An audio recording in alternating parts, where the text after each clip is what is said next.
Magandang araw!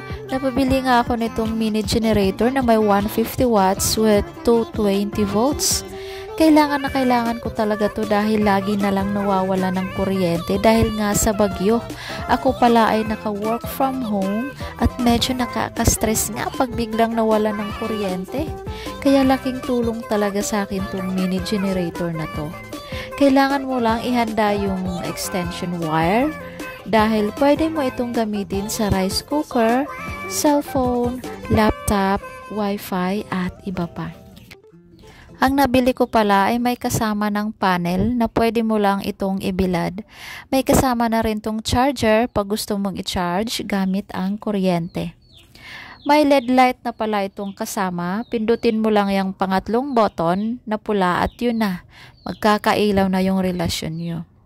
Kaya ikaw lalo na yung naka-work from home, laking tulong na po nito para sa inyo.